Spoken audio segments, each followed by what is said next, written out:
with me Sydney Gleason. She's a junior attacker. She's going to help me demonstrate how to shoot today. Along with shooting, we're going to talk about different rules that are associated with shots, as well as different stats that are related to shooting as well. So to start, we are going to begin with power shooting, all right? So power shooting is about from the 5-yard to the 8-yard line here, okay? And you'll notice that Sydney is in a triple threat position. Her arms are up and away from her body. Her stick is extended back here. Her opposite shoulder and her front foot are facing the goal. Notice that her top hand here is about in the middle of the stick, and her bottom hand is all the way at the bottom here. As she pulls her stick through, you'll notice that her hips will start to rotate. Perfect, good. So the top hand's job is to guide that ball, all right? To just push that ball, where the bottom hand is all a pulling motion, where you receive most of your power from. It's all in your lower body here, just like what we talked about with the draw, where you get all your power, just like a baseball pitcher does. So go ahead, Sid, do it without a ball. Nice. Here's a ball for you. Awesome, one more.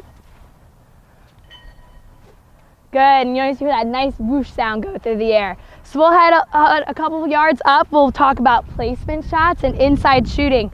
So when an attacker finds herself in this space, she usually has made a dodge or has made a move to get to this location here, and there are usually defenders around her. Another instance when attackers are in this spot is if they've made a cut and have received a pass. So now this is a little bit of a dangerous area because there are usually defenders around. So Sid, what she's gonna do, instead of coming in this big space where she had a lot more room, she's gonna come back in tight, bring her stick in front of her bodies to protect it, all right? Go ahead, Sid.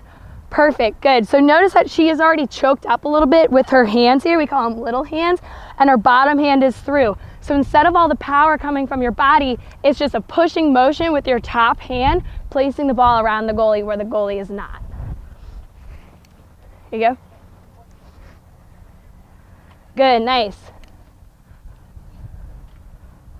Good, so she has like that stick work inside and good wrist strength to just place the ball around.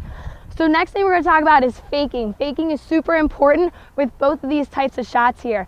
You want to be able to fake and move the goalie so that your shot's able to go in a little bit better. So with faking, it's really important that you fake as if it looks like you're going to shoot. All right, so sometimes people fake with this big fake in front. By the time they're back here, the goalie's already reset. So with faking, you want to get your head involved, your upper body involved, and your arms. So let's show a little. Perfect, good. So, and also with faking, you want to go opposite. So Sid's gonna fake high up here. Good, she's gonna shoot low there. One more. Nice, perfect. So with shooting, there are a couple of different important rules to keep in mind in the women's game. One of them is that attackers, they need to be aware of their surroundings. They have to know if there are defenders in front of them and if it might be a dangerous shot. If an attacker shoots and actually the ball hits another player on the other team, it's an automatic yellow card.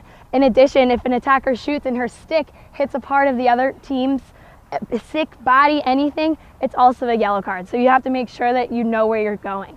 The other rule that's really important in women's lacrosse is if a shot is not on goal. So a shot that's on goal is within the frame here. So a shot that either goes above the goal or goes wide and hits one of the end line or the sideline,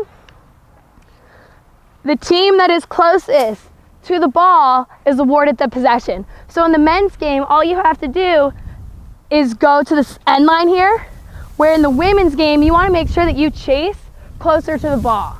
All right, so the team that's closest to the ball is awarded the possession. When talking about stats, the stats that are related to shooting on a stat sheet is SH, which stands for shots, which is the number of shots a girl has taken during that game. SOG stands for shot on goal. So those are the shots that were within the frame, shot on goal. A shooting percentage are the percentage of goals that have actually gone in after their shot.